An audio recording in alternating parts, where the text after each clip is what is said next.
ವಿಧಾನಸಭೆ ಅಧಿವೇಶನದಲ್ಲಿ ಸಿಎಂ ಸಿದ್ದರಾಮಯ್ಯ ಮಾತನಾಡ್ತಿದ್ದಾರೆ, ಬನ್ನಿ ನೋಡೋಣ. ಬಿಜೆಪಿ ಅವರಿಗೆ ಸೋಲ್ತೀವಿ ಅಂತ ಹೇಳಿದ್ರಾ? ಹೇಳಪ್ಪ, ನೀನೇ ಹೇಳ್ರಿ.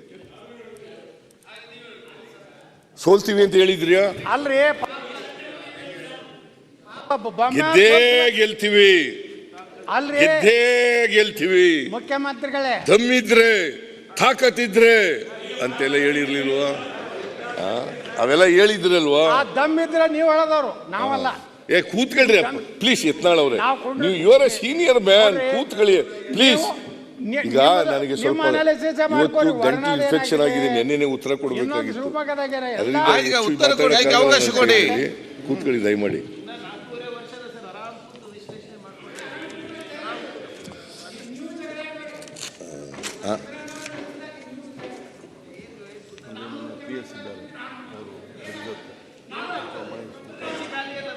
ಸಿದ್ದರಾಮಯ್ಯವ್ರು ಇಳಿಸಿದ್ದು ಸರ್ಕಾರ ದಪ್ಪ ಹತ್ತು ಬರ್ತಲ್ಲ.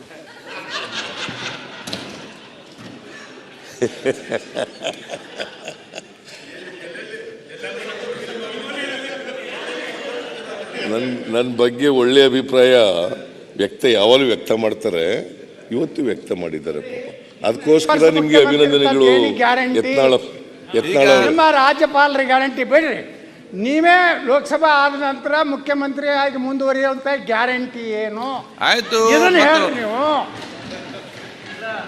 ಬಿಡಿ ಸರ್, ತಾವೇ ಹೇಳಿದಿರ ಲೋಕಸಭಾ ಆದ್ಮೇಲೆ ಎಲ್ಲ ಚೇಂಜ್ ಆಗ್ತಾರಂತ. ನಿಮ್ದು ಗ್ಯಾರಂಟಿ ಕೊಟ್ಟಿರಿ, ನೆನ್ಪಿರ್ಲಿ ನಿಮ್ಗೆ. ಈಗ ಲೋಕಸಭಾ ಆದ್ಮೇಲೆ ಅಲ್ಲೆಲ್ಲ ಬದಲಾವಣೆ ಆಗುತ್ತೆ ಅಂತ ನೀವು ಗ್ಯಾರಂಟಿ ಕೊಟ್ಟಿರೋದು ನೆನ್ಪಿರ್ಲಿ. ಎಲ್ಲಿಯೂ ಬದಲಾವಣೆ ದಯವಿಟ್ಟು ನೀವೇನ್ ಹೇಳ್ತೀರಿ ಮಾಧ್ಯಮದಲ್ಲಿ ತಾವು ನೋಡ್ಬಿಡ್ರಿ. ಇಡೀ ದೇಶದಿಂದ ನಮ್ಮ ಪ್ರಧಾನಮಂತ್ರಿಗಳ ವಂಶವಾದ, ಭ್ರಷ್ಟಾಚಾರ, ಅಡ್ಜಸ್ಟ್ಮೆಂಟ್ ಮೂರು ಕಿತ್ತಾಕ್ತೀನಿ ಅಂತ ಹೇಳಾರ. 2024 ಬದಲಾವಣೆ ಆಗ್ತಾರಂತ ತಾವೇ ಹೇಳಿರಿ. ಈ ದೇಶದಲ್ಲಿ ಆ ಗ್ಯಾರಂಟಿ ಯತ್ನಾಳ್ ಗ್ಯಾರಂಟಿ ಅಂತ ನೀವೇ ಹೇಳಿರೋದು.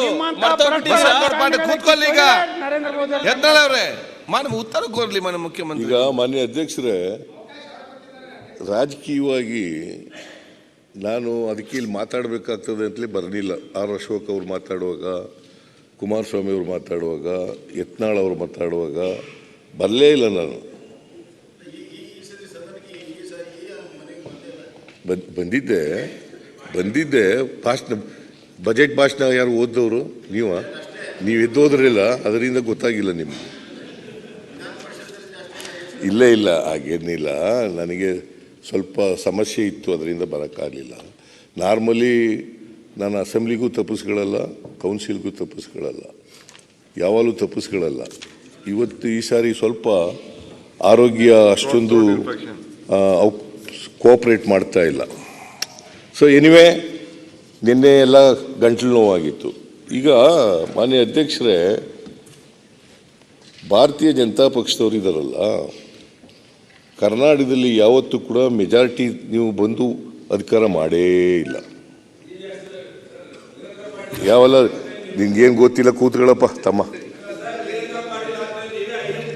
ಆಪರೇಷನ್ ಕಮಲದ ಮೂಲಕ ಬಂದಿರೋದು ನೀವು. ಅದೇ ಯಾವಾಗಲೂ ನಮ್ಮ ಫ್ರೆಂಡೇ ಅವನು.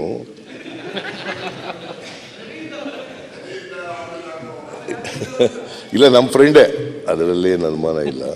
ವೈಯಕ್ತಿಕವಾಗಿ ಸಿಕ್ಕಿದಾಗ ನಾನು ಹೊಗಳ್ತಾ ಇರ್ತಾನೆ. ಅಲ್ಲಿ ಕೂತ್ಕೊಂಡಾಗ ಮಾತ್ರ ನಿಮ್ಮ ಪರವಾಗಿ ಮಾತಾಡ್ಬೋದೇನೋ, ಮಾತಾಡದೇ ಇರ್ಬೋದು, ಗೊತ್ತಿಲ್ಲ. ಬಟ್ ವೈಯಕ್ತಿಕ ಸಿಕ್ಕಿದಾಗ ಉಭಯ ಕುಶಲೋಪರಿ ಎಲ್ಲ ಕೇಳಿ ನಾನು ಹೊಗಳ್ತಾನೆ.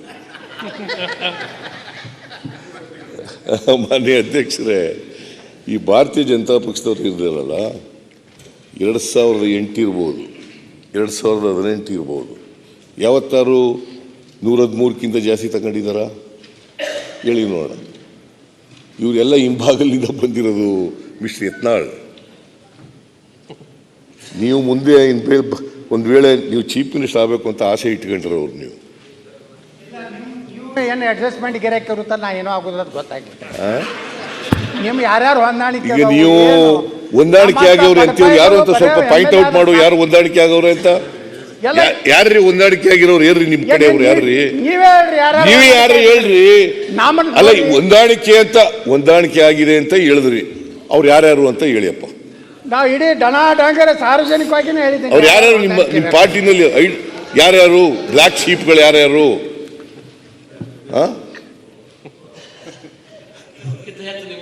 ನೋಡಿ ಅದು ಹೇಳಿದ್ರೆ ಅದು ಕೇಳಿದ್ರೆ ಹೇಳೋಕ್ಕಾಗಲ್ಲ, ಸುಮ್ಮನೆ ಹೇಳೋದು ಅಷ್ಟೇ. ಇವೆಲ್ಲ ಇರ್ತವೆ ಬಸವರಾಜ್. ರಾಜಕಾರಣದಲ್ಲಿ ಈಗ ನಾವು ನಮಗೂ ಗೊತ್ತು, ನಿಮಗೂ ಗೊತ್ತು, ನೀವು ಒಂದು ಕಡೆ ಇದ್ದು ರಾಜಕಾರಣ ಮಾಡಿದ್ವಿ, ಎದುರುಗಡೆ ಇದ್ದು ರಾಜಕಾರಣ ಮಾಡಿದ್ದೇವೆ.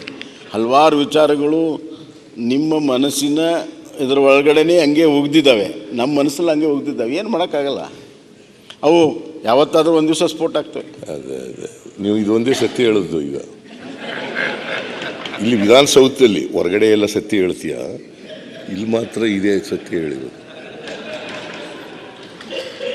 ಅಲ್ಲ ಏನೇ ಆದರೂ ಒಟ್ಟಿಗೆ ಮಾಡಿದ್ದೇವೆ ಅಂತ ಹೇಳಿದೇವಲ್ಲ, ನಾನು ಎಷ್ಟು ಸತ್ಯ ಹೇಳಿದ್ದೀನಿ ಅಷ್ಟೇ ನಿಮ್ದು ಪಾಲಿದೆ ಅದರಲ್ಲಿ. ನಾ ಏನಾದ್ರು ಸುಳ್ಳು ಹೇಳಿದ್ರೆ ಹೊರಗಡೆ ನಾವಿಬ್ರು ಒಂದೇ, ಹೊರಗಡೆ ಹೊರಗಡೆ ಮಾತ್ರ ಬೇರೆ ಬೇರೆ ಅಲ್ಲ, ಹೊರಗಡೆ ಯಾಕೆ ಎಲ್ಲ ಕಡೆನೂ ಅದೇನು.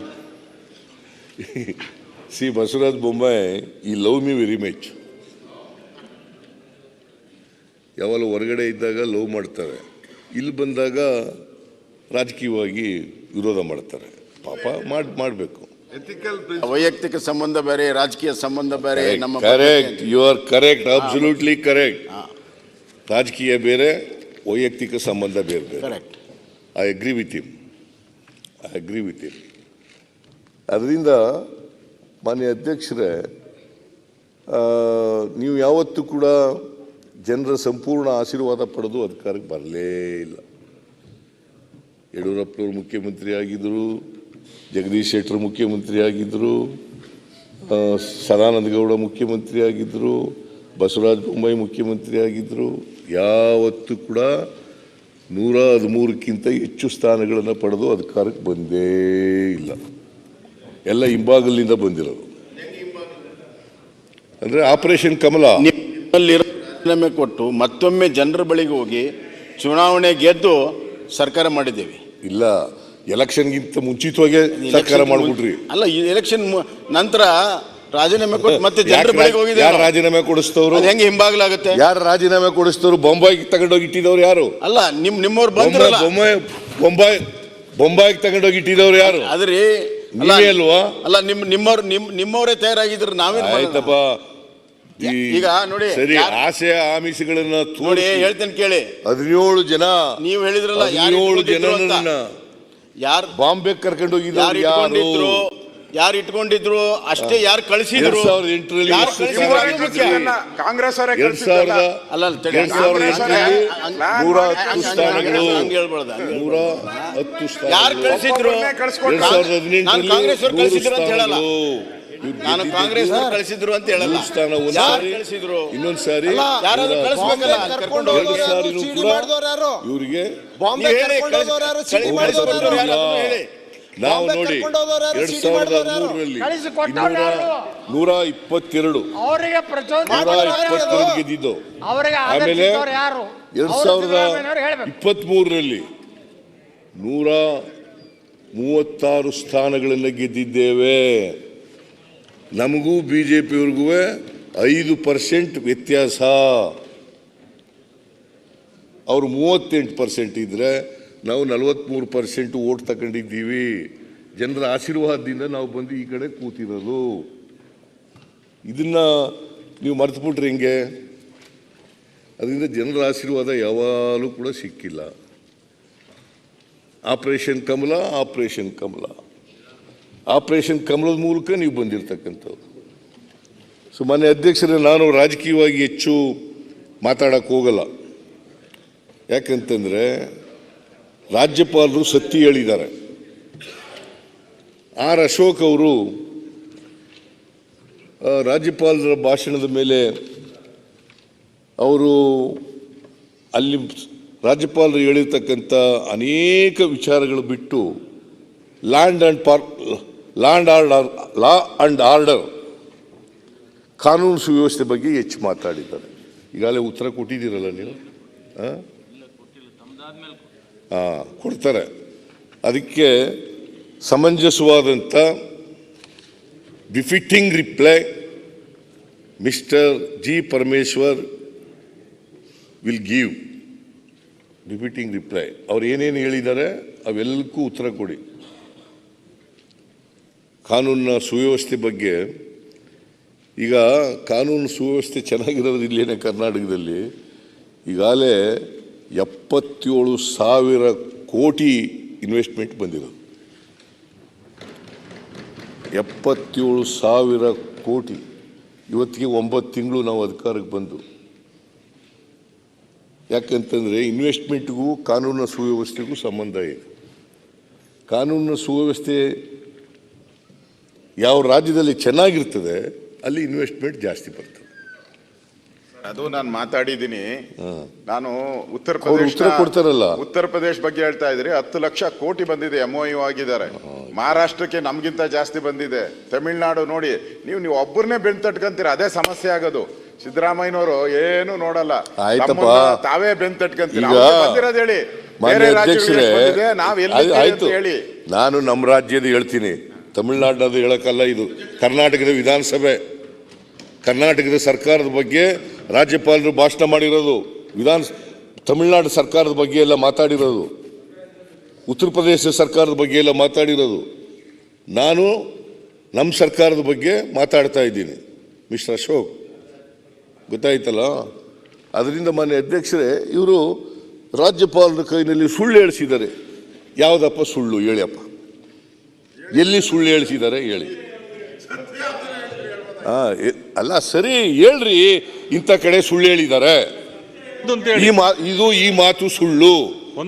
ರಾಜ್ಯಪಾಲರ ಭಾಷಣದಲ್ಲಿ ಈ ಪ್ಯಾರ ಸುಳ್ಳು, ಈ ಪ್ಯಾರ ಸುಳ್ಳ ಸತ್ಯ ಅಲ್ಲ ಅಂತ ಹೇಳಿ. ಎಲ್ಲಿ ಎಲ್ಲಿ ಯಾವಾಗ ಯಾವ ಸಂದರ್ಭದಲ್ಲಿ ಸುಳ್ಳು ಹೇಳಿದ್ದಾರೆ? ಅವೇನು ಹೇಳ್ದೇನೆ ಸುಳ್ಳು ಹೇಳಿಸಿದ್ದಾರೆ. ಯಾಕ್ರಿ ಸುಳ್ಳು ಹೇಳ್ತೀರಿ ನೀವು? ಯಾಕ್ರಿ ಸುಳ್ಳು ಹೇಳ್ತೀರಿ? ಎಲ್ಲರೂ ಒಂದು ಕಡೆ ಸುಳ್ಳು ಹೇಳ್ಬೇಕಲ್ಲ. ಆಮೇಲೆ ನಮ್ಮ ಇವರು ಬಂದಿಲ್ಲ, ಕುಮಾರಸ್ವಾಮಿ ಅವರು ಬಂದಿಲ್ಲ. ಕುಮಾರಸ್ವಾಮಿ ಅವರು ಹೇಳಿದ್ರು, ನೀವು ಸಂಘರ್ಷಕ್ಕೆ ಇಳಿದು ಬಿಟ್ಟಿದ್ದೀರಿ, ಸಂಘರ್ಷಕ್ಕೆ ಇಳಿಬಾರ್ದು ಕೇಂದ್ರ ಸರ್ಕಾರದ ಜೊತೆ. ನೋಡಿ, ನಾನಿದ್ದಾಗ ಚೀಫ್ ಮಿನಿಸ್ಟರ್ ಆಗಿದ್ದಾಗ 2018ರಲ್ಲಿ 150 ದಿನ ಕೇಳಿದೆ, ತಕ್ಷಣ ಕೊಟ್ಬಿಟ್ರು 15 ದಿನದಲ್ಲಿ. ನಿಮಗೆ ಕೊಡಲಿಲ್ಲ. ಅದರಿಂದ ಅಪ್ರೋಚ್ ಸರಿಯಾಗಿರಬೇಕು. ನಾವು ಪತ್ರ ಬರೆದಿದ್ದೀವಿ, ನಾನು ಬರೆದಿದ್ದೀನಿ, ಗ್ರಾಮೀಣಾಭಿವೃದ್ಧಿ ಸಚಿವರು ಬರೆದಿದ್ದಾರೆ, ಕೃಷ್ಣ ಬೈರೇಗೌಡರು ಮಾತಾಡಿದ್ದಾರೆ, ಸ್ವತಃ ನಾನೇ ಭೇಟಿ ಮಾಡಿದ್ದೀನಿ, ಪ್ರಧಾನಮಂತ್ರಿಗಳನ್ನ ಭೇಟಿ ಮಾಡಿದ್ದೀನಿ, ಹೋಮ್ ಮಿನಿಸ್ಟರ್ ಅವರನ್ನ ಭೇಟಿ ಮಾಡಿದ್ದೀನಿ. ಬರಗಾಲ ಇದೆ ಕರ್ನಾಟಕದಲ್ಲಿ. 240 ತಾಲೂಕುಗಳಲ್ಲಿ 223 ತಾಲೂಕುಗಳು ಬರಗಾಲದಿಂದ ಇವತ್ತು ಜನ ಕಷ್ಟಪಡ್ತಾ ಇದ್ದಾರೆ, ರೈತರು ಕಷ್ಟಪಡ್ತಾ ಇದ್ದಾರೆ. ಹಳ್ಳಿಗಾಡಿನಲ್ಲಿ ಜೀವನ ಕಷ್ಟ ಆಗಿದೆ. ಇವತ್ತು 100 ದಿನಗಳು ಕೊಡ್ತಿರಲ್ಲ NREGSನಲ್ಲಿ, 100 GSನಲ್ಲಿ, ಅದನ್ನು 150 ದಿನ ಮಾಡಿಕೊಡಿ ಅಂತ ಪ್ರಧಾನಮಂತ್ರಿಗಳಿಗೆ ಪತ್ರ ಬರೆದರು, ಅಮಿತ್ ಶಾ ಅವರಿಗೆ ಪತ್ರ ಬರೆದು, ಇವರು ಅಗ್ರಿಕಲ್ಚರ್ ಮಿನಿಸ್ಟ್ರಿಗೆ ಪತ್ರ ಬರೆದಿದ್ದಾರೆ, 5 ಸಾರಿ ಹೋಗಿದ್ದು ಬಂದಿದ್ದಾರೆ. ಆಮೇಲೆ 17 ಲೆಟರ್ಗಳನ್ನು ಬರೆದಿದ್ದೀವಿ. ಒಮ್ಮೆ ಮಾತ್ರ ಅಮಿತ್ ಶಾ ಅವರು ನಿಮ್ಮ ಪತ್ರ ತಲುಪಿದೆ ಅಂತ ಉತ್ತರ ಕೊಟ್ಟರು. ಇನ್ನು 16 ಪತ್ರಗಳಿಗೆ ಉತ್ತರನೇ ಇಲ್ಲ. No response at all. ಇದನ್ನ ಫೆಡರಲ್ ಸಿಸ್ಟಮ್ ಅಂತ ಕರಿಬೇಕಾ, ಒಕ್ಕೂಟದ ವ್ಯವಸ್ಥೆ ಅಂತ ಕರಿಬೇಕಾ ಹೇಳಿ ನೋಡೋಣ. ನಾವು ಸಂಘರ್ಷ ಯಾರ ಜೊತೆಲೂ ಮಾಡ್ತಾ ಇಲ್ಲ. ಆದರೆ ನಮಗೆ ನ್ಯಾಯ ಕೊಡಿ ಅಂತ ಕೇಳಿದ್ರೆ ಸಂಘರ್ಷ ಅಂತ ಹೇಳಿದ್ರೆ ಏನು ಮಾಡೋದು? ನಮಗೆ ನ್ಯಾಯ ಕೊಡಿ, ಅನ್ಯಾಯ ಆಗಿದೆ ಕರ್ನಾಟಕಕ್ಕೆ, ನ್ಯಾಯ ಒದಗಿಸ್ಕೊಡಿ. ಈಗ 150 ದಿನ ಮಾಡಿ, it's A mandatory on the part of the government of India. ಆ ಮ್ಯಾಂಡೇಟ್ರಿ ಇರ್ತಕ್ಕಂಥ ಪದನೇ 150 ದಿನ ಮಾಡಿಕೊಡ್ಬೇಕಲ್ವಾ? ಈಗ ಎಷ್ಟು ದಿನ ಆಯಿತು ಮಾನ್ಯ ಅಧ್ಯಕ್ಷರೇ? 20/10/2023 ನಾವು ಮೊದಲನೇ ಮೆಮೊರಾಂಡಮ್ ಕೊಟ್ಟವು 20/10/2023. ಇವತ್ತಿಗೆ ಕರೆಕ್ಟಾಗಿ 4 ತಿಂಗಳಾಯಿತು. 4 ತಿಂಗಳು. ನವಂಬರ್, ಡಿಸೆಂಬರ್, ಜನವರಿ, ಫೆಬ್ರವರಿ, ಇವತ್ತಿಗೆ 4 ತಿಂಗಳಾಯಿತು. ಎರಡನೇ ಮೆಮೊರಾಂಡಮ್ ಕೊಟ್ಟು 16/11/2023. 16/11/2023 ಅಲ್ಲ 23.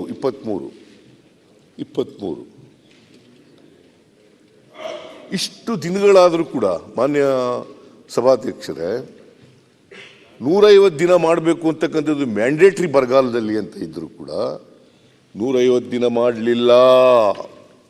ಇದನ್ನು ಕೇಳೋದು ಸಂಘರ್ಷ ಅಂದ್ರೆ ಹೆಂಗೆ? ನನ್ನ ಪ್ರಕಾರ ಇವರೆಲ್ಲರೂ ಕೇಳಬೇಕು.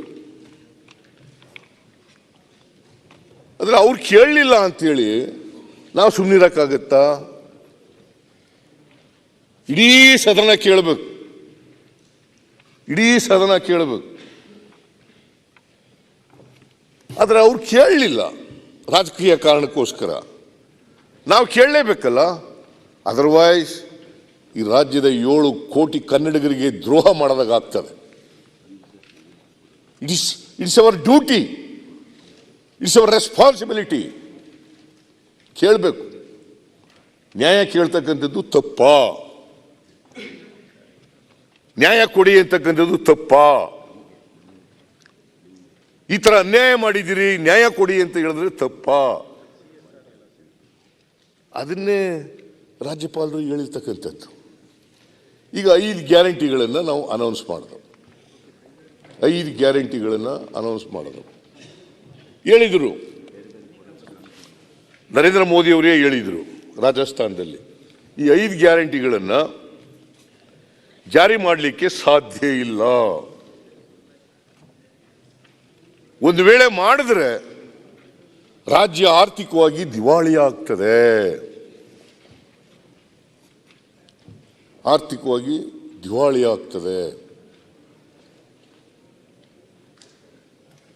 ಅಂತ ಹೇಳಿದ್ದು. ಇವತ್ತು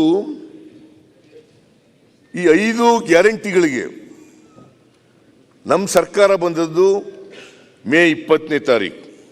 ಇವತ್ತಿಗೆ 9 ತಿಂಗಳು. ನಾನು ಜುಲೈನಲ್ಲಿ ಬಜೆಟ್ ಮಂಡಿಸಿದೆ. ಫೆಬ್ರವರಿನಲ್ಲಿ ಬಸವರಾಜ ಬೊಮ್ಮಾಯಿ ಅವರು ಬಜೆಟ್ ಮಂಡಿಸಿದರು. ನಾನು ಬಜೆಟ್ ಮಂಡಿಸುವಾಗ 36,000 ಕೋಟಿ ರೂಪಾಯಿಗಳನ್ನು ಈ 5 ಗ್ಯಾರಂಟಿಗಳಿಗೆ ಇಟ್ಟಿದ್ದೆ. ಅದನ್ನೇ ಹೇಳಿದ್ದಾರೆ ರಾಜ್ಯಪಾಲರು. 36,000 ಕೋಟಿಗಳನ್ನು ಇಟ್ಟಿದ್ದೆ. ಬೇಕಾದರೆ ನಾನು ಮುಂದೆ ಹೇಳ್ತೀನಿ, ನಾನು ಯಾವ್ಯಾವ ಬಾಬತಿಗೆ ಎಷ್ಟೆಷ್ಟು ದುಡ್ಡಿಟ್ಟಿದ್ದೋ ಅಂತಕ್ಕಂಥದ್ದನ್ನು ಹೇಳ್ತೀನಿ.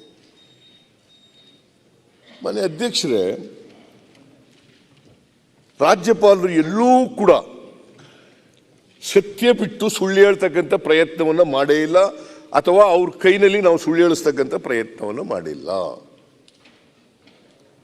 ಈಗ ಮಾನ್ಯ ಸಭಾಧ್ಯಕ್ಷರೇ, ಈಗ ನೀವು ಒಂದು ವೇಳೆ ನಿಮಗೆ ಸುಳ್ಳು 7,000 ಅಂತ ಹೇಳ್ತೀರಲ್ಲ, ಅದಕ್ಕೆ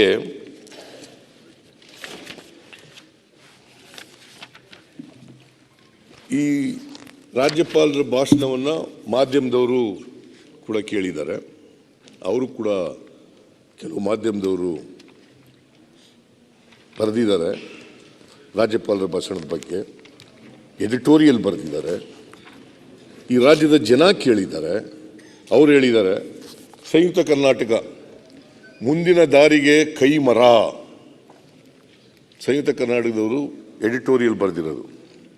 ಸಂಯುಕ್ತ ಕರ್ನಾಟಕ ನೀವೇ ಹೇಳಪ್ಪ, ಎಡಿಟರ್ ಯಾರು ನಂಗೆ ಗೊತ್ತಿಲ್ಲ. ಹುಬ್ಬಳ್ಳಿಯವರು ಯಾರು ಎಡಿಟರ್ ಯಾರ್ರಿ? ನಿಮಗೂ ಗೊತ್ತಿಲ್ಲ, ಅವ್ರನ್ನ ಕೇಳ್ತೀರಿ. ಚೇರ್ಮನ್ ಈಗಾಗಲೇ ಎಡಿಟರ್ ಕೇಳ್ಬಿಟ್ಟು ಚೇರ್ಮನ್ ಹೇಳ್ತಾ ಇದೆ. UB ವೆಂಕಟೇಶ್ ಹೇಳೇನ್ರಿ ಇನ್ನೊಂದ್ಸರಿ? UB ವೆಂಕಟೇಶ್ ಆದ್ರೆ ಹಿಂಗೆ ಬರೀರಿ ಅಂತ ಹೇಳಿದ್ರ ಆಯ್ತಪ್ಪ. ಗೆಲೋಟ್ ನಡೆ ಅಭಿನಂದನೀಯ, ರಾಜ್ಯಪಾಲ ರವಿ ವರ್ತನೆ ಖಂಡನೀಯ. ಇದು ಪ್ರಜಾವಾಣಿಯವರು ಬರೆದಿರೋದು. ಇದು ನಮ್ಮವರೇ ಇದ್ರ ಸುಮ್ಮನೆ ಏನೋ ಹೇಳಬೇಕು ಹೇಳ್ತಾರೆ. ಮನೆ ಅಧ್ಯಕ್ಷರೇ, ನಾನು ಸುಮ್ಮನೆ ಎಲ್ಲನೂ ಓದಕ್ಕೆ ಹೋಗಲ್ಲ, ಸಂಪಾದಕೀಯನ ಕೆಲವು ಮಾತ್ರ ಓದ್ತೀನಿ. ಆದರೆ ಅಪವಾದ ಎನ್ನುವ ರೀತಿಯಲ್ಲಿ ಈ ಬಾರಿಯ ರಾಜ್ಯಪಾಲರ ಭಾಷಣ ಖಚಿತ ದೃಷ್ಟಿಕೋನದ ರಾಜಕೀಯ ವೈಚಾರಿಕತೆಯನ್ನು ಸಾದರಪಡಿಸುವ ಜೊತೆಗೆ ಆಡಳಿತದಲ್ಲಿ ನೆಮ್ಮದಿಯ ನಾಳೆಗಳನ್ನು ರೂಪಿಸಲು ಮುಂದಾಗಲು ಇರುವ ಸಕಾರಣಗಳನ್ನು ನಿರ್ದಿಷ್ಟವಾಗಿ ಪ್ರಸ್ತಾಪಿಸಿರುವುದು ನಿಜಕ್ಕೂ ಗಮನಾರ್ಹ. ಇದು ಯಾರು ಹೇಳಿರೋದು? ಸಂಯುಕ್ತ ಕರ್ನಾಟಕದ ಎಡಿಟೋರಿಯಲ್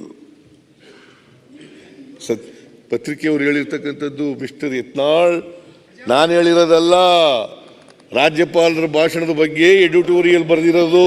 ವೆಂಕಟೇಶ್ವರ ಹೇಳ್ಯಾರ. ಕೂತ್ಕೊಳ್ಳಿ, ಪದೇ ಪದೇ ಹೇಳಕ್ಕೆ ಹೇಳ್ಬೇಡಿ. ಉತ್ತರ ಕೊಡ್ಲಿ. ಹೇಳಿಕೆ ಅಲ್ಲ, ಆಯ್ತು. ಅದು UB ವೆಂಕಟೇಶ್ವರ ಹೇಳಿಕೆ. ಪಾಪ ಅವರು ರಾಜ್ಯಸಭಾ ವಿಧಾನ ಪರಿಷತ್ ಕಳಿಸ್ರಿ.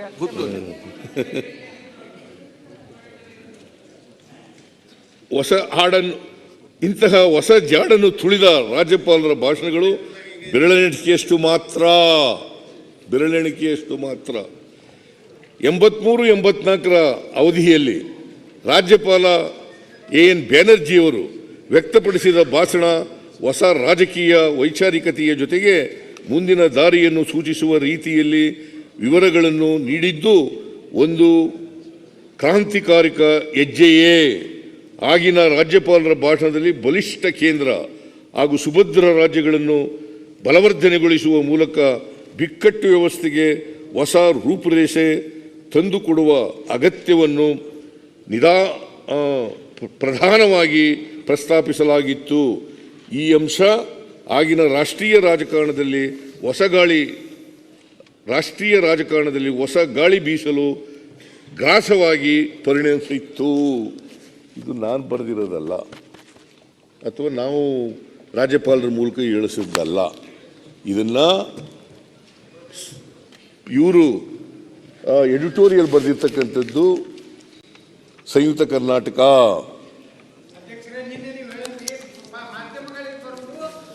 ಅದು ಯಾವುದೇ ಕೂತ್ಕೊಳ್ಳಿ. ಆಯ್ತಪ್ಪ, ಹೇಳ್ರಿ ಅದಂಗೆ ಹೇಳ್ರಿ. ಎಷ್ಟು ಸೇರಿ ಹೇಳ್ತಾರೆ ಅಧ್ಯಕ್ಷರೇ? ಅದು ಎಷ್ಟು ಸೇರಿ ಹೇಳಕ್ ಬಿಡ್ತೀರಿ ಅಧ್ಯಕ್ಷರೇ? ಗಮ್ಮತ್ ಕುರ್ಸಿ ಪ್ರಸ್ತುತ ಪಡಿಸಬೇಕು ಬೇಡ ಅನ್ನೋದ ತಾವು ಹೇಳ್ಬೇಕು. ಮಾಧ್ಯಮದವರೆಲ್ಲ ಅರ್ಥ ಮಾಡ್ಕೋಬೇಕು ಇವ್ರು ಹೇಳೋದನ್ನ. ಮಾಧ್ಯಮದವರೆಲ್ಲ ಸುಳ್ಳು ಬರೀತಾರೆ ಅಂತ ಆಯ್ತು ಆಗೋದು. ನಿನ್ನೆ ಹೇಳ್ಯಾರ ನಿಮ್ಮ ಇಬ್ರು ಮಂತ್ರಿಗಳು. ಅವ್ರು ಹೇಳೋದು ಈಗ ನಾನು ಹೇಳ್ತಾ ಇದ್ದೀನಿ, ಸುಳ್ಳು ಅಂತಂದ್ರೆ ಸುಳ್ಳು ಅಂತ CC ಪಾಟೀಲ್ ಸುಳ್ಳಾಗಿದ್ರೆ ಸುಳ್ಳು ಅಂತ ಹೇಳಿ, ಮಾಧ್ಯಮದವರು ಸುಳ್ಳು ಬರೆದವ್ರೆ ಅಂತ ಹೇಳಪ್ಪ. ಯತ್ನಾಳ್ ಅವರೇ, ಅಲ್ಲ ಸಾಕಷ್ಟು ಅಡ್ವರ್ಟೈಸ್ ಕೊಟ್ಟಿರಿ, ಮತ್ತೆ ಅಷ್ಟು ಬರೀಲಿಕ್ಕೆ ಕೂತ್ಕೊಳ್ಳಿ, ಉತ್ತರ ಕೇಳಿ. ಆಯ್ತು ಮಾನ್ಯ ಅಧ್ಯಕ್ಷರೇ, ಇದು ಸಂಯುಕ್ತ ಕರ್ನಾಟಕದವ್ರು ಬರೆದಿರೋದು, ಸಂಯುಕ್ತ ಕರ್ನಾಟಕ. ಆಮೇಲೆ ಪ್ರಜಾವಾಣಿಯವರು ಎಡಿಟೋರಿಯಲ್ ಬರೆದಿದ್ದಾರೆ. ಏನಂತ ಬರೆದಿದ್ದಾರೆ? ಇಂತಹ ಹೊತ್ತಿನಲ್ಲಿ ಕರ್ನಾಟಕದ ರಾಜ್ಯಪಾಲ ತಾವರ್ ಚಂದ್ ಗೆಹ್ಲೋಟ್ ಅವರು ರಾಜ್ಯದ ವಿಧಾನಮಂಡಲದ ಉಭಯ ಸದನಗಳನ್ನು ಉದ್ದೇಶಿಸಿ ಮಾಡಿದ್ದ ಭಾಷಣವು ಹರ್ಷ ಮೂಡಿಸುವಂಥದ್ದು.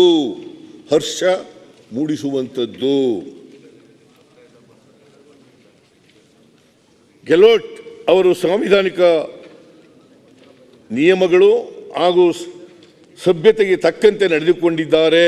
ಇದು ಸ್ವಾಗತಾರ್ಹ. ಇದು ಪ್ರಜಾವಾಣಿ ಪತ್ರಿಕೆಯವರು ಹೇಳಿದ್ದಾರೆ. ಇವರು ರಾಜ್ಯಪಾಲರ ಮೂಲಕ ಸುಳ್ಳು ಹೇಳಿಸಿದ್ದಾರೆ ಅಂತಂದ್ರೆ ಸುಳ್ಳು ಅಂತ ಬರೀತಿದ್ರಲ್ಲ, ಸುಳ್ಳು ಹೇಳಿಸ್ಬಿಟ್ಟವ್ರೆ ಅಂತ ಬರೀತಿದ್ರಲ್ಲ. ಬೇಡ, ಆಮೇಲೆ ಹೇಳಿ ಮಾಡಮ್ಮರ. ಆಮೇಲೆ Basavaraj Bommai, you got every opportunities to rebut or deny my statement ಅಲ್ವಾ? ಪ್ರಜಾವಾಣಿಯಲ್ಲಿ ಬರೆದಿರತಕ್ಕಂಥ ಎಡಿಟೋರಿಯಲ್ಲು ಸುಳ್ಳು ಎಡಿಟೋರಿಯಲ್ ಬರೆದಿದ್ದಾರೆ ಅಂತ ಹೇಳಿ. ಆಮೇಲೆ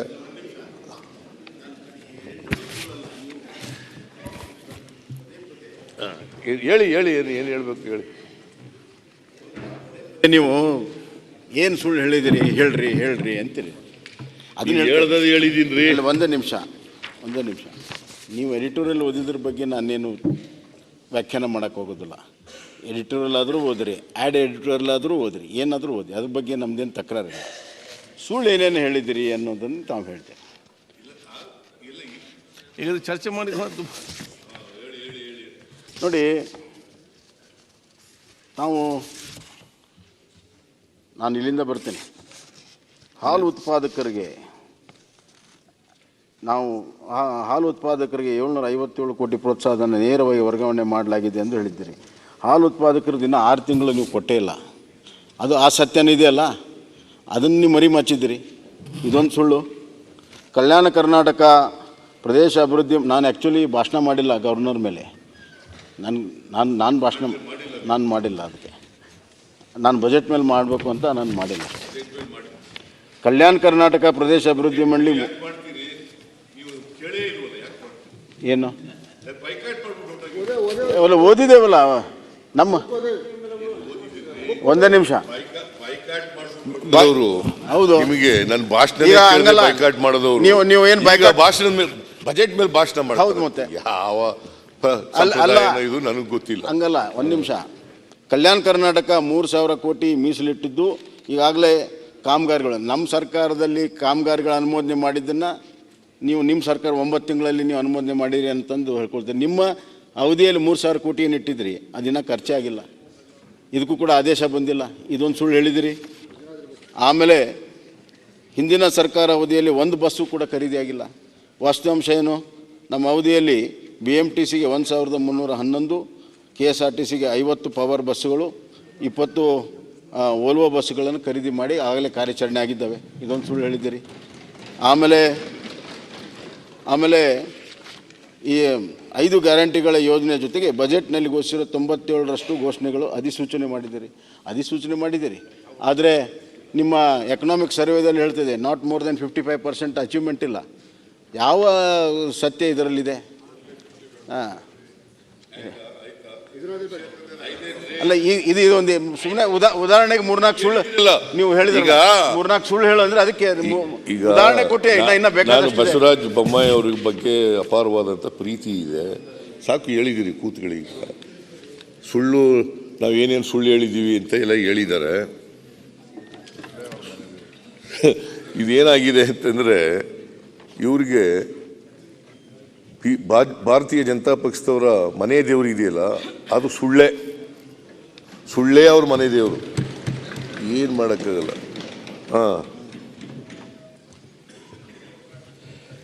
ಆಯಿತು ಮಾನ್ಯ ಅಧ್ಯಕ್ಷರೇ, ನಾನು ಬರ್ತೀನಿ, ಹಾಲಿನದಕ್ಕೂ ಬರ್ತೀನಿ, ಆಮೇಲೆ ಬರ್ತೀನಿ, ನಿಮಗೆ ಹೇಳ್ತೀನಿ. ಮಾನ್ಯ ಅಧ್ಯಕ್ಷರೇ, ಪ್ರಜಾವಾಣಿ ಎಡಿಟೋರಿಯಲ್ ಓದಿದೆ. ಆಮೇಲೆ ವಾರ್ತಾ ಭಾರತಿಯವರು ಏನು ಹೇಳಿದ್ದಾರೆ ಅಂತಂದರೆ, ವಾರ್ತಾ ಭಾರತಿ ಅಂತ ಒಂದು ಪತ್ರಿಕೆ, ಅವರೇನು ಹೇಳಿದ್ದಾರೆ ಅಂತಂದರೆ, ಆರ್ಥಿಕ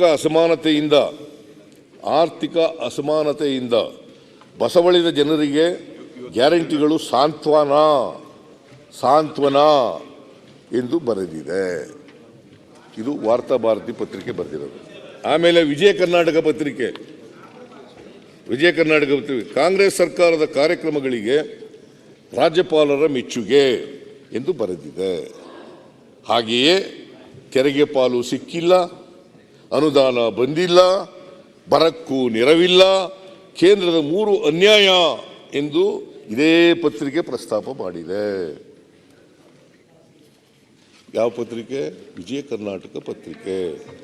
5 ಕೋಟಿ ಕನ್ನಡಿಗರು ಈಗ ಮಧ್ಯಮ ವರ್ಗ ಎಂದು ಬರೆದಿದ್ದಾರೆ. 5 ಕೋಟಿ ಬಡತನದ ರೇಖೆಯಿಂದ ಕೆಳಗಡೆ ಇದ್ದವರು ಅವರೆಲ್ಲರೂ ಕೂಡ ಈ ಗ್ಯಾರಂಟಿಗಳಿಂದ ಹೊರಗಡೆ ಬಂದು ಮಧ್ಯಮ ವರ್ಗಕ್ಕೆ ಮೇಲಕ್ಕೆ ಹೋಗಿದ್ದಾರೆ.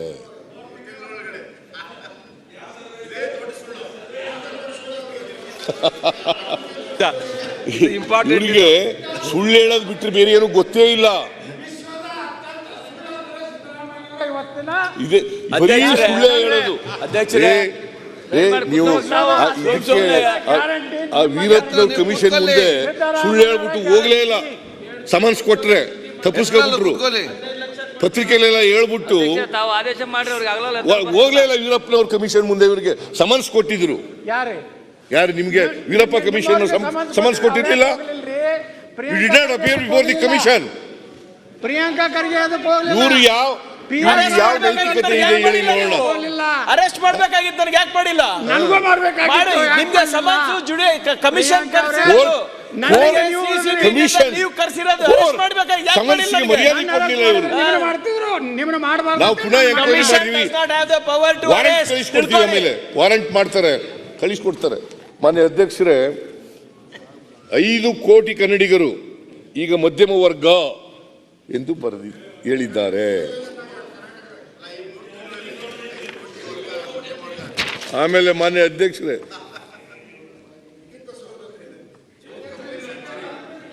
ಕನ್ನಡಪ್ರಭ ಪತ್ರಿಕೆಯವರು ಏನಂತ ಬರೆದವ್ರೆ ಅಂತಂದ್ರೆ, ಗ್ಯಾರಂಟಿ ಯೋಜನೆಗಳು ಇದು ಜಾಗತಿಕ ದಾಖಲೆ. ಗ್ಯಾರಂಟಿ ಯೋಜನೆಗಳು ನೀವು ಮಾತಾಡಬೇಡಿ ಅಲ್ಲಿ. ಕೂತ್ಕೊಳ್ಳಿ. ವೈದ್ಯ ಕೂತ್ಕೊಳ್ಳಿ. ವೈದ್ಯ ಯಾಕೆ ಮಾತಾಡ್ತೀವಿ? ಯತ್ನ ಅಗತ್ಯ ಆಗಿಂದಾಗಿ ಚರ್ಚೆ ಬೇಡ. ಉತ್ತರ ಗ್ಯಾರಂಟಿ ಯೋಜನೆಗಳು. ಮುನಿಯಪ್ಪ ಕೂತ್ಕೊಳ್ರಿ, ಮುನಿರತ್ನ ಮಾತಾಡಿದಿರಲ್ಲ ಆಗ್ಲೇ. ಆಮೇಲೆ ಪ್ರಶ್ನೆ ಕೇಳಿ ಕೂತ್ಕೊಳ್ಳಿ ಪ್ಲೀಸ್ ಪ್ಲೀಸ್ ಪ್ಲೀಸ್. ನಮ್ಮ ಜೊತೆ ಇದ್ದವರು ನೀವು ಯಾಕೆ ಕೋಆಪರೇಟ್ ಮಾಡಲ್ಲ? ಇರಿ. ಉತ್ತರ ಕೊಡ್ಲಿ ಅಲ್ಲ, ನನ್ನ ಜೊತೆ ಉತ್ತರ ಕೊಡ್ಲಿ. ನೀವು ಉತ್ತರ ಕೊಡ್ಲಿ. ಸಿದ್ದರಾಮಯ್ಯನವರೇ ಪ್ರೇರಣಾದಾಯಕರು. ಅವರಿಗೆ ಉತ್ತರ ಕೇಳಕ್ಕೆ ಆಸಕ್ತಿ ಇಲ್ಲದೆ ಹೋದ್ರೆ ಸ್ವಲ್ಪ ಸುಮ್ಮನಾರು ಕೂತ್ಕೊಳ್ಳಿ. ಓಲಿ ಸುಮ್ಮನೆ ಗಲಾಟೆ ಮಾಡೋದೇ ಒಂದು ಕಸಬು ಅಂತ ತಿಳ್ಕೊಬಿಟ್ರೆ ವಿರೋಧ ಪಕ್ಷ ಅಂದ್ರೆ ಬರೀ ಗಲಾಟೆ ಮಾಡೋದು ಅಂತಲ್ಲ. ಪ್ರತಿಪಕ್ಷ ಫ್ಯಾಕ್ಟ್ಸು ಫಿಗರ್ಸು ಇಟ್ಕೊಂಡು ಮಾತಾಡ್ಬೇಕಲ್ವಾ? ನೀನೆಲ್ಲ ನಿಮಗೆಲ್ಲ ಬಸವರಾಜ್ ಅಶೋಕ್ಗೆ ಫ್ಯಾಕ್ಟ್ಸು ಫಿಗರ್ಸ್ ಇಟ್ಕೊಂಡು ಮಾತಾಡ್ಬೇಕಲ್ವಾ? ಮತ್ತೆ ಫ್ಯಾಕ್ಟ್ಸ್ ಫಿಗರ್ಸ್ ಇಟ್ಕೊಳ್ದೇನೆ ಸುಮ್ಮನೆ ಮಾತಾಡೋದ? ಇಲ್ಲಪ್ಪ, ನಿನಗಲ್ಲ, ಅವ್ರಿಗೆ ಹೇಳ್ತಾ ಇದ್ದೀನಿ. ಅಶೋಕ ವಿರೋಧ ಪಕ್ಷದ ನಾಯಕ, ಅವ್ರಿಗೆ ಹೇಳ್ತಾ ಇದ್ದೀನಿ. ಮಾನ್ಯ ಅಧ್ಯಕ್ಷರೇ, ರಾಜ್ಯಪಾಲರ ಶ್ಲಾಘನೆ ಇದಕ್ಕೆ ಇದು ಜಾಗತಿಕ ದಾಖಲೆ. ಕನ್ನಡಪ್ರಭ ಹೇಳಿರೋದು. ಗ್ಯಾರಂಟಿ ಯೋಜನೆಗಳು ಜಾಗತಿಕ ದಾಖಲೆ. ಕನ್ನಡಪ್ರಭ.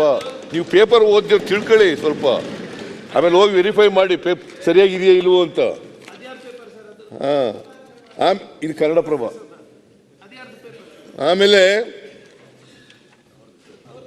ಆಮೇಲೆ ಇಂಡಿಯನ್ ಎಕ್ಸ್ಪ್ರೆಸ್ನಲ್ಲಿ ಮಾನ್ಯ ಅಧ್ಯಕ್ಷರೇ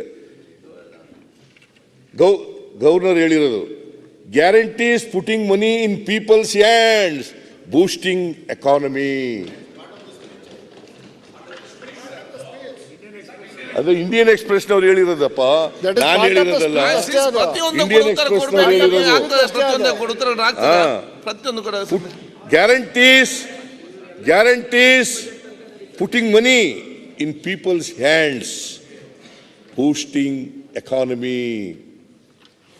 ಇಂಡಿಯನ್ ಎಕ್ಸ್ಪ್ರೆಸ್ನವ್ರು ಹೇಳಿರೋದು. ಆಮೇಲೆ ಈ ಹಿಂದೂ ಪತ್ರಿಕೆ ಅವ್ರು ಏನು ಹೇಳಿದ್ದಾರೆ, guarantee schemes have brought 5 crore out of poverty.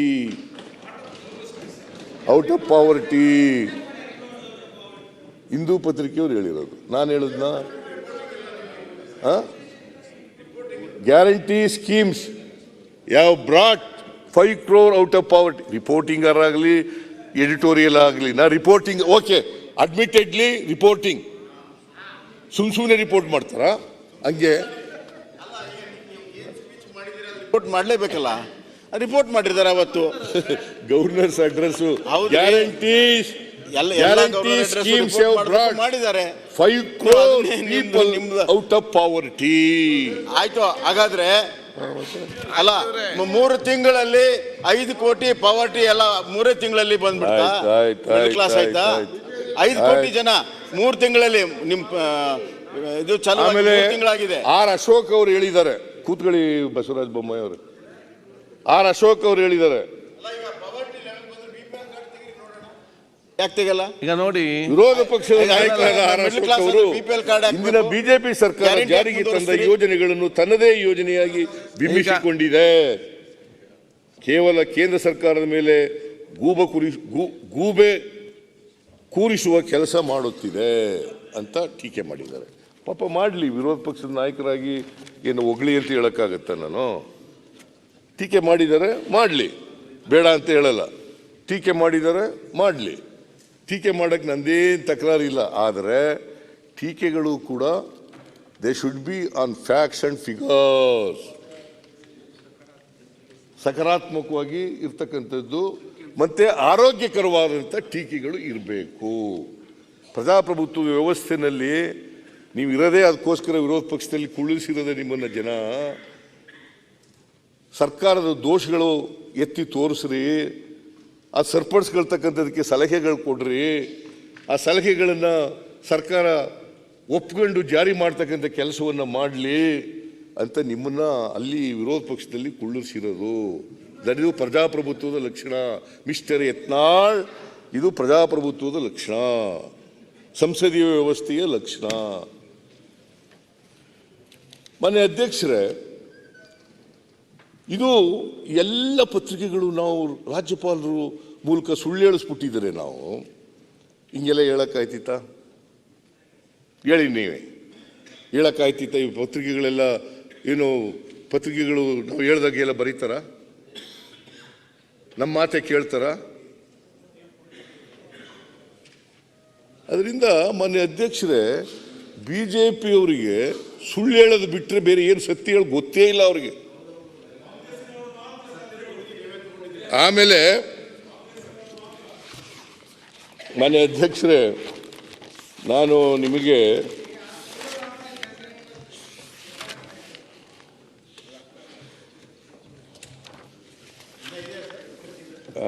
ಏನಪ್ಪ ಇನ್ನು ಬೇಕಾದಷ್ಟಿದೆ. ಈಗ ಓದ್ಬೇಕೋ ಬೇಡ ನಿಲ್ಲಿಸ್ಬಿಡ್ಲ? ಹಂಗೆ ನಿಮ್ಗೆ ಕೇಳಕ್ಕೆ ಏನಾದ್ರು ಇವರಿಗೆ ಪಾಪ ಅಪತ್ಯ ಆದರೆ ನಿಲ್ಲಿಸ್ಬಿಡ್ತೀನಿ. ನನಗೆ ನಿಜವಾಗ್ಲೂ ಕೂಡ ನಿಮಗೆ ಸತ್ಯ ಹೇಳಿದ್ರೆ ಎಂಬರಾಸ್ ಆಗ್ತದೆ ನಿಮ್ಗೆ. ಏನಿಲ್ಲ, ಎಂಬ್ರಾಸ್ ಏನಿಲ್ಲ, ಸತ್ಯ ಜನತೆ ಗೊತ್ತಿದೆ. ಅದೇನು ಏನು ಎಂಬ್ರಾಸ್ ಆಗೋ ಪ್ರಶ್ನೆ ಇಲ್ಲ. ನನಗೇನಂದ್ರೆ, ನಿಮ್ಮನ್ನ ಭಾಳ ದಿವಸದಿಂದ ನೋಡ್ಕೊಂಡು ಬಂದಿದ್ದೇನೆ ಸಿದ್ದರಾಮಣ್ಣವ್ರೆ, ನೀವು ಭಾಳ ದಿವಸ ನೋಡ್ಕೊಂಡು ಬಂದಿದ್ದೀನಿ. ಈ ಕಡೆ ನಿಂತು ಮಾತಾಡಿದ್ದು ನೋಡಿದ್ದೀನಿ, ಆ ಕಡೆ ನಿಂತು ಉತ್ತರ ಕೊಡೋದು ನೋಡಿದ್ದೀನಿ. ಆದರೆ ಎಂದೂ ಕೂಡ ನೀವು ಪತ್ರಿಕೆಯ ಸಹಾಯವನ್ನು ಪಡೆದು ನಿಮ್ಮ ಡಿಫೆನ್ಸ್ ಮಾಡ್ಕೊಂಡಿದ್ದು ನೋಡಿರಲಿಲ್ಲ. ಅಷ್ಟು ಅಸಹಕತೆ ಬಂತ ನಿಮಗೆ? ಅಷ್ಟು ಅಸಹಕತೆ ಬಂತ? ನಿಮ್ಮ ಪರ್ಫಾರ್ಮೆನ್ಸು ನಿಜವಾಗ್ಲೂ ಇದ್ದಿದ್ರೆ ಅದನ್ನು ಹೇಳ್ತಿದ್ರಿ. ಪತ್ರಿಕೆಯಲ್ಲಿ ಏನು ಬಂದಿದೆ ಅನ್ನೋದನ್ನು ನೀವು ಸಹಾಯ ತಗೊಂಡು ಅಷ್ಟು ಅಸಹಕತೆ ಬಂತ? I have seen you for so many years, you have never done this. ಬೇಡ, ಪತ್ರಿಕೆಯಲ್ಲಿ ಬರೆಯೋದೆಲ್ಲ ಸುಳ್ಳು ಅಂತ ಹೇಳ್ಬಿಡಿ. ಯಾಕೆ ನೇರವಾಗಿ ಹೇಳ್ಬಿಡಿ, ಪತ್ರಿಕೆಯಲ್ಲಿ ಬರೆದಿರೋದೆಲ್ಲ ಸುಳ್ಳು. ಅಲ್ಲಲ್ಲ, ನೋಡಿ, what ever appeared in the news paper ಅಂತ ಹೇಳ್ಬಿಡಿ. ಬೇಡ, ಅಲ್ಲ ಹೇಳ್ತೇನೆ ಕೇಳಿ. ಅವರೆಲ್ಲ ಯಾಕೆ, ಅವರೆಲ್ಲ ಪಾಪ ಯಾಕೆ ಒಂದ್ ನಿಮಿಷ ಪತ್ರಿಕೆಯವರು ರಾಜ್ಯಪಾಲರ ಭಾಷಣ ರಿಪೋರ್ಟಿಂಗು ಮಾಡ್ತಾರೆ. ನಾವು ಟೀಕೆ ಮಾಡಿದ್ದನ್ನು ಬರೀತಾರೆ, ನೀವು ಹೊಗಳಿದ್ದನ್ನು ಬರೀತಾರೆ. ಅವ್ರ ರಿಪೋರ್ಟಿಂಗ್ ಅವ್ರ ಕೆಲಸ ಅವ್ರು ಮಾಡ್ತಾರೆ. ಆದ್ರೆ ಅಂತ ಹೇಳಿದ್ದೀನಲ್ಲ, ಆದ್ರೆ ನೀವು 9 ತಿಂಗಳು ಆಡಳಿತ ಮಾಡಿದಂಥ ಸರ್ಕಾರದ ಮುಖ್ಯಸ್ಥರು ನಿಮ್ಮ ಪರ್ಫಾರ್ಮೆನ್ಸು ಹೆಂಗಿತ್ತು, ಏನಾಯ್ತು, ಯಾಕೆ ನಾವು ಅಭಿವೃದ್ಧಿ ಮಾಡೋಕ್ಕಾಗಲಿಲ್ಲ, ಯಾಕೆ ನಮ್ಮ ಸಂಪೂರ್ಣ ಹಣ ಉಪಯೋಗ ಮಾಡ್ಕೊಳಕ್ಕಾಗಲಿಲ್ಲ, ಬಜೆಟ್ ಪರ್ಫಾರ್ಮೆನ್ಸ್ ಯಾಕಾಗಿಲ್ಲ, ಇದ್ರ ಬಗ್ಗೆ ನೀವು ಸಮಜಾಯಿಸಿಕೊಟ್ರೆ ಶಾಸಕರಿಗೆ ಉತ್ತರ ಸಿಗ್ತದೆ. ಯಾಕೆ ಅಭಿವೃದ್ಧಿಗೆ ಹಣ ಬಂದಿಲ್ಲ ಅಂತೇಳಿ. ಬೊಮ್ಮಾಯಿ ಅವರಿಗೆ ಅವ್ರು ಬೀಲ್ಡ್ ಆಗ್ಲಿಲ್ಲ, ಉತ್ತರ ಕೊಡ್ಲಿ. ಪ್ರತಿಸಂದ್ರ ಆಗ್ತದ? I am not yielded. ಈಗ ಪದೇ ಪದೇ ಭಾಷಣ ಉತ್ತರ ಕೊಡೋದ್ರಲ್ಲಿ ಕೇಳಬೇಕು, ಕೂತ್ಕೋತೀನಿ. ಅದು ಪ್ರತಿ ಸಲ ಮಾತ್ರ ಆಗ್ತದ? ಮಾನ್ಯ ಅಧ್ಯಕ್ಷರೇ, ಶಕ್ತಿ ಯೋಜನೆ ನಾವು ಮೇ 20ನೇ ತಾರೀಕು ಅಧಿಕಾರಕ್ಕೆ ಬಂದು ಈ ರಾಜ್ಯದ ಎಲ್ಲ ಮಹಿಳೆಯರಿಗೆ ಸುಮಾರು 7 ಕೋಟಿ ಮಹಿಳೆಯರಲ್ಲಿ 7 ಕೋಟಿ ಜನಸಂಖ್ಯೆಯಲ್ಲಿ 3.5 ಕೋಟಿಗೂ ಹೆಚ್ಚು ಮಹಿಳೆಯರಿದ್ದಾರೆ. ಜೂನ್ 11ನೇ ತಾರೀಕು, ನಾವು ಮೇ 20ನೇ ತಾರೀಕಿಗೆ ಪ್ರಮಾಣ ವಚನ ಸ್ವೀಕಾರ ಮಾಡೋದು. ಜೂನ್ 11ನೇ ತಾರೀಕಿಗೆ ವಿಧಾನಸೌಧದ ಮುಂಭಾಗದಲ್ಲಿ, ಪೂರ್ವ ಭಾಗದಲ್ಲಿ ನಾವು ಇದಕ್ಕೆ ಚಾಲನೆಯನ್ನು ಕೊಟ್ಟು, ಶಕ್ತಿ ಯೋಜನೆಗೆ ಚಾಲನೆಯನ್ನು ಕೊಟ್ಟು ಇವತ್ತಿನವರೆಗೆ ಮಾನ್ಯ ಅಧ್ಯಕ್ಷರೇ ಒಂದು ದಿನಕ್ಕೆ 60 ಲಕ್ಷ ಮಹಿಳೆಯರು ಫ್ರೀಯಾಗಿ ಸರ್ಕಾರಿ ಬಸ್ಗಳಲ್ಲಿ ಓಡಾಡ್ತಾ ಇದ್ದಾರೆ. ಸರ್ಕಾರಿ ಬಸ್ಗಳಲ್ಲಿ ಓಡಾಡ್ತಾ ಇದ್ದಾರೆ. ಅವತ್ತಿನಿಂದ ಜೂನ್ 11ರಿಂದ ಇವತ್ತಿನವರೆಗೆ 160 ಕೋಟಿ ಮಹಿಳೆಯರು, 160 ಕೋಟಿ ಮಹಿಳೆಯರಿಗೂ ಹೆಚ್ಚು ಮಹಿಳೆಯರು ಫ್ರೀಯಾಗಿ 160 ಕೋಟಿ. ಸುಳ್ಳ ಇದು? ಮಕ್ಕಳೆಲ್ಲ JCB ಅಲ್ಲಿ ಓದ್ತಾವ್ರೆ, ಅದು ಸುಳ್ಳ? ಟೆಂಪೋ ಟ್ರಾವೆಲ್ ಅಲ್ಲಿ ಓದ್ತಾವ್ರೆ, ಅದು ಸುಳ್ಳ? ಆಯ್ತಪ್ಪ, ನಿಮ್ ಕಾಲದಲ್ಲಿ ಹೇಳಿದ್ದು ಸುಳ್ಳು ಸುಳ್ಳು ಸಿದ್ದರಾಮಯ್ಯನವರ ಬಜೆಟ್ ಸುಳ್ಳು ಅಂತ ಹೇಳಿದ್ ನಾವು. ಸುಳ್ಳ ಇದು? 100 ಹೌದು, ಇದು ಸುಳ್ಳ?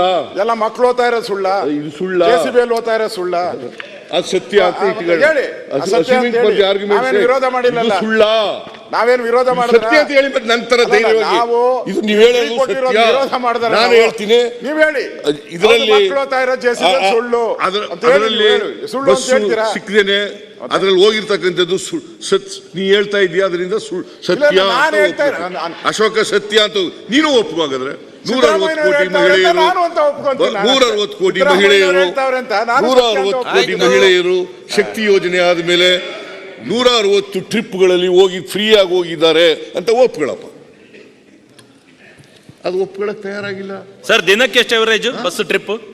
ನಾನು ಒಪ್ಕೋತೀನಿ ಧೈರ್ಯವಾಗಿ. ಇವ್ರು ಒಪ್ಕೊಳ್ಳಿ, ಹಾಗಾದ್ರೆ ಒಪ್ಕೊಳ್ಳಕ್ ತಯಾರಾಗಿಲ್ಲ. ಮಾನ್ಯ ಅಧ್ಯಕ್ಷರೇ, 2208 ಕೋಟಿ ಫೆಬ್ರವರಿ 13ರವರೆಗೆ ಖರ್ಚಾಗಿದೆ. ಆಮೇಲೆ ಗೃಹ ಜ್ಯೋತಿ 1,60,00,000 ಗ್ರಾಹಕ ಕುಟುಂಬಗಳಿಗೆ,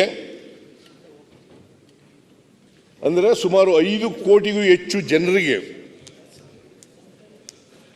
200 ಯೂನಿಟ್ವರೆಗೆ 200 ಯೂನಿಟ್ವರೆಗೆ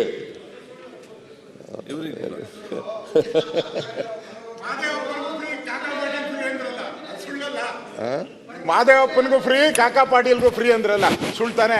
ಯಾವುದು? ಅಲ್ಲ, ನೀವೇ ಹೇಳಿದಿರಲ್ಲ, ನಮ್ಮ ಹತ್ರ ದಾಖಲೆನೇ ಇದೆ. ಅದು ಆ ಬಡವ ಉತ್ತರ ಕೊಡ್ಲಿಕ್ಕೆ ಅವಕಾಶ ಕೊಡಿ. ಸಹನೆ ಇಲ್ಲ, ಏನ್ ಮಾಡೋದು? ಎತ್ತರ ಈ ರೀತಿ ಮಾತ್ರ ಆಗ್ತದ? ಮೋದಿ ಕೊಟ್ಟಿದ್ದು 5 kg, ನೀವು ಕೊಟ್ಟಿದ್ದು 5 kg ಮೋದಿ. ಇದು ಎತ್ತರ ಯಾವ ರೀತಿ ಮಾತಾಡ್ತಾರೆ? ಏನ್ ಮಾತಾಡ್ತಾರೆ ಸೀನಿಯರ್ ಮೆಂಬರ್ಸ್ ಆಗಿ? ಅವರು ಕೇಂದ್ರದಲ್ಲಿ ಸೀರಿಯಸ್ನೆಸ್ ಏನಾದ್ರು ಬೇಕಲ್ಲ, ಇದು ನಾಟಕ ಕಂಪನಿ ಆಗ್ತದೆ ಇಲ್ಲಿ. ನಿಮ್ಮ ನರೇಂದ್ರ ಮೋದಿ ಅವರು ಮಾತಾಡುವಾಗ ಯಾರು ಎದ್ದೇಳ್ತಾರ? ಪಾರ್ಲಿಮೆಂಟ್ ನಲ್ಲಿ ಎದ್ದೇಳ್ತಾರೇನ್ರಿ ಅವರು? ಈ ಸಾರಿ ಒಬ್ಬರು ಪ್ರಧಾನಮಂತ್ರಿ ಲೋಕಸಭೆಯಲ್ಲಿ ಭಾಷಣ ಮಾಡೋದು, ರಾಜ್ಯಸಭೆಯಲ್ಲಿ ಭಾಷಣ ಮಾಡೋದು ಎರಡೂ ಭ್ರಷ್ಟಾಚಾರ ಇದೆಯಾ?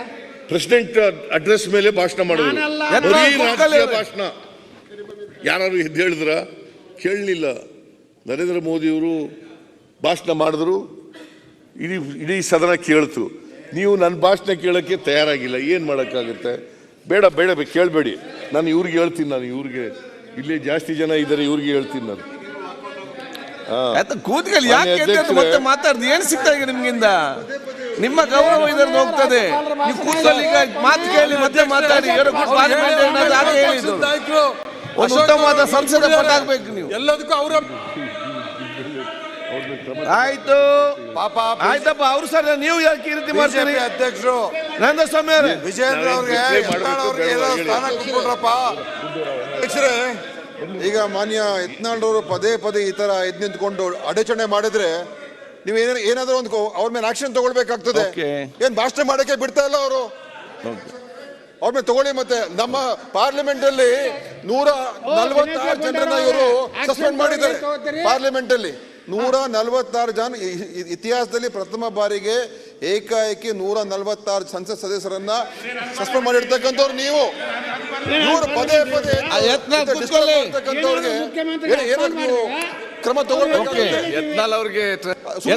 ಮತ್ತೆ ನೀವು ತುಂಬಿಕೊಂಡ್ರಿ ಮುಖ್ಯಮಂತ್ರಿಗಳು ಮಾತಾಡಕ್ಕೆ ನಿಮ್ಗೆ ಬೇಕಾದಷ್ಟು ಅವಕಾಶ ಕೊಟ್ಟಿದ್ದಾರೆ. ಈ ಯತ್ನಾಳು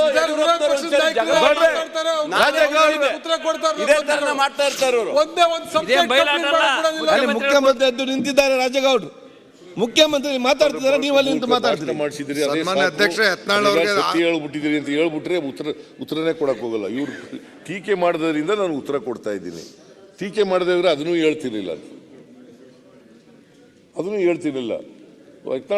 ಯತ್ನಾಳ್ ಅವರೇ, ನೀವು ಸೀನಿಯರ್ ಲೀಡರು ಅಲ್ವಾ?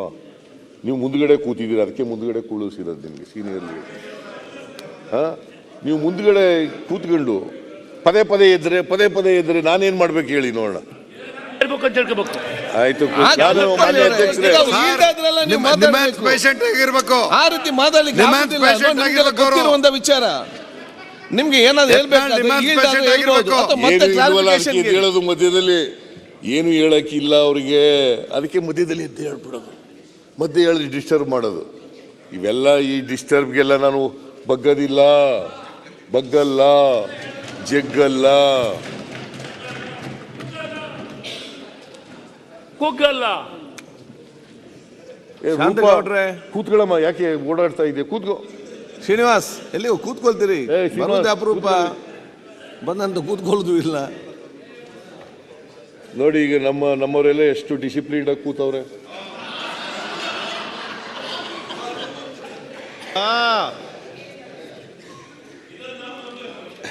ಮಾನ್ಯ ಅಧ್ಯಕ್ಷರೇ, ಅನ್ನಭಾಗ್ಯ ಕಾರ್ಯಕ್ರಮಕ್ಕೆ ಈ ವರ್ಷ ಅಂದರೆ ಈ 8 ತಿಂಗಳಿಗೆ ಜುಲೈ ತಿಂಗಳಿಂದ ಜಾರಿ ಆಯಿತು ಅನ್ನಭಾಗ್ಯ ಕಾರ್ಯಕ್ರಮ. 10,225 ಕೋಟಿ ರೂಪಾಯಿ ಇಟ್ಟಿದ್ದು. ಇಲ್ಲಿವರೆಗೆ ಖರ್ಚಾಗಿರ್ತಕ್ಕಂಥದ್ದು 8,554 ಕೋಟಿ. ಫೆಬ್ರವರಿ 13ರವರೆಗೆ ಲೆಕ್ಕ ಕೊಡ್ತಾ ಇರೋದು ನಾನು. ಫೆಬ್ರವರಿ 13ರವರೆಗೆ ಖರ್ಚಾಗಿರ್ತಕ್ಕಂಥದ್ದು 8,554 ಕೋಟಿ ರೂಪಾಯಿಗಳು. ಆಮೇಲೆ ಗೃಹಲಕ್ಷ್ಮಿಗೆ ಇಲ್ಲಿವರೆಗೆ ಅಂದರೆ ಇವತ್ತಿನವರೆಗೆ 1,18,00,000 ಮಹಿಳಾ ಯಜಮಾನಿಗೆ, ಕುಟುಂಬದ ಯಜಮಾನಿಗೆ ಪ್ರತಿ ತಿಂಗಳು 2,000 ರೂಪಾಯಿ, ಪ್ರತಿ ತಿಂಗಳು 2,000 ರೂಪಾಯಿ. 1,18,00,000, 1,18,00,000 ಯಾವಲಾರು ಕೊಟ್ಟಿದ್ರ ಈ ಥರ? ಆಮೇಲೆ ಮಾನ್ಯ ಅಧ್ಯಕ್ಷರೇ, ಯುವ ನಿಧಿ ಕಾರ್ಯಕ್ರಮ ಅಮೌಂಟು 17,500 ಕೋಟಿ ಇಟ್ಟಿದ್ದು. ಈ ವರ್ಷ 17,500 ಕೋಟಿ ಇಟ್ಟಿದ್ದು. ಅದರಲ್ಲಿ ಫೆಬ್ರವರಿ 13ರವರೆಗೆ ಬಿಡುಗಡೆ ಆಗಿರ್ತಕ್ಕಂಥ ಹಣ 13,352 ಕೋಟಿ. 13,352 ಕೋಟಿ. ಯುವ ನಿಧಿ ಇದು ಯಾಕೆಂದರೆ ನಾವು ಏನೇನು ಹೇಳಿದ್ದು ಅಂತಂದರೆ, ನಾವು ಹೇಳಿದ್ದು ಎಲ್ಲ ನಿರುದ್ಯೋಗಿ ಯುವಕರಿಗಲ್ಲ, ಯಾರು 22, 23ರಲ್ಲಿ ಪಾಸ್ ಮಾಡಿದ್ದಾರೆ, ಪರೀಕ್ಷೆಯಲ್ಲಿ ಪಾಸ್ ಮಾಡಿದ್ದಾರೆ ಆ ಪದವೀಧರರು, ಆಮೇಲೆ ಡಿಪ್ಲೊಮಾ ಹೋಲ್ಡರ್ಸು 180 ದಿನದಲ್ಲಿ ಕೆಲಸ ಸಿಕ್ಕದೆ ಹೋದರೆ ಅವ್ರಿಗೆ 2 ವರ್ಷಗಳ ಕಾಲ ಪದವೀಧರರಿಗೆ 3,000 ರೂಪಾಯಿ, ತಿಂಗಳಿಗೆ 3,000 ರೂಪಾಯಿ.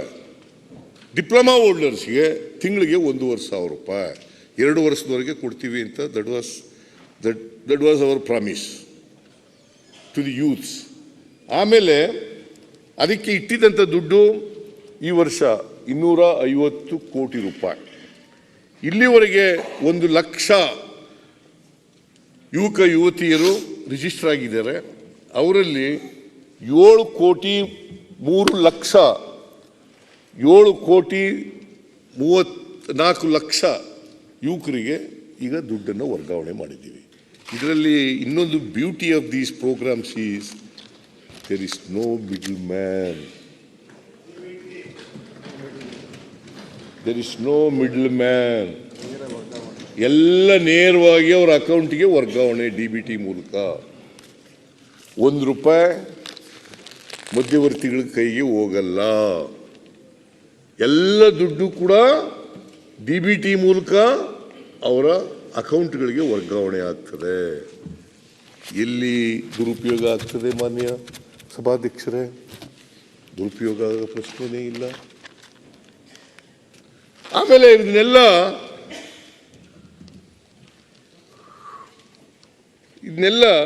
ಇಲ್ಲಿವರೆಗೆ ನಾವು ಖರ್ಚು ಮಾಡಬೇಕಾಗಿರ್ತಕ್ಕಂಥದ್ದು 39,675 ಕೋಟಿ ಈ ವರ್ಷ ಅಲೋಕೇಟ್ ಮಾಡಿರೋದು 39,675 ಕೋಟಿ. 39,675 ಕೋಟಿ. ಸೊ ಇಲ್ಲಿವರೆಗೆ 2,208 ಶಕ್ತಿ ಯೋಜನೆಗೆ, 5,168 ಗೃಹ ಜ್ಯೋತಿಗೆ, ಅನ್ನಭಾಗ್ಯಕ್ಕೆ 8,554, ಗೃಹಲಕ್ಷ್ಮಿಗೆ 13,552, ಯುವ ನಿಧಿಗೆ 7,34,00,000 ದುಡ್ಡನ್ನು ಜಮಾ ಮಾಡಿಬಿಟ್ಟಿದ್ದೀವಿ. ಮಿಡ್ಲ್ ಮ್ಯಾನ್ ಇಲ್ಲದೆ ಇರತಕ್ಕಂಥ 5 ಗ್ಯಾರಂಟಿಗಳು. ಮಧ್ಯವರ್ತಿಗಳೇ ಇಲ್ಲ. ಈ ಅನ್ನಭಾಗ್ಯ ಕಾರ್ಯಕ್ರಮಕ್ಕೆ ಏನು ಮಾಡಿದ್ರು ಗೊತ್ತಾ ಮಾನ್ಯ ಅಧ್ಯಕ್ಷರೇ? ನಾವು ಯಾಕೆ ದುಡ್ಡು ಕೊಡ್ತಾ ಇದ್ದೀವಿ? 5 kg ಒಬ್ಬರಿಗೆ ಸುಮಾರು 4,38,00,000 ಜನರಿಗೆ, 4,38,00,000 ಜನರಿಗೆ 170 ರೂಪಾಯಿನಂತೆ ಒಬ್ಬರಿಗೆ ಪ್ರತಿ ತಿಂಗಳು ಕೊಡ್ತಾ ಇದ್ದೀವಿ. 170 ರೂಪಾಯಿ 5 kgಗೆ. ಎಸ್, 5 kgಗೆ. ನೀವು ಅಕ್ಕಿ ಕೊಟ್ಟಿದ್ರೆ ಅಕ್ಕಿ ಕೊಡ್ತೀವಿ ಅಂತ ಒಪ್ಕೊಂಡು ಆ ಫುಡ್ ಕಾರ್ಪೊರೇಷನ್ ಆಫ್ ಇಂಡಿಯಾದವರು ಈ BJP ಸರ್ಕಾರ, ಕೇಂದ್ರ ಸರ್ಕಾರ ಹೇಳ್ತು ಅಂತ ಇಂದು ಕೊಟ್ಟೋಗ್ಬಿಟ್ಟು ಕೊಡಲಿಲ್ಲ. ಪತ್ರ ಬರೆದ್ಬಿಟ್ಟು ಕೊಡ್ತೀವಿ ಅಂತ ಪತ್ರ ಬರೆದು ನಾನು ಇವ್ರಿಗೆ ಹೇಳ್ತಾ ಇದ್ದೀನಿ ಮಾನ್ಯ ಅಧ್ಯಕ್ಷರೇ, ಪತ್ರ ಬರೆದು ಫುಡ್ ಕಾರ್ಪೊರೇಷನ್ ಆಫ್ ಇಂಡಿಯಾದವರು ನಿಮಗೆ 34 ರೂಪಾಯಿನಂತೆ 1 kg ಅಕ್ಕಿಗೆ ಕೊಡ್ತೀವಿ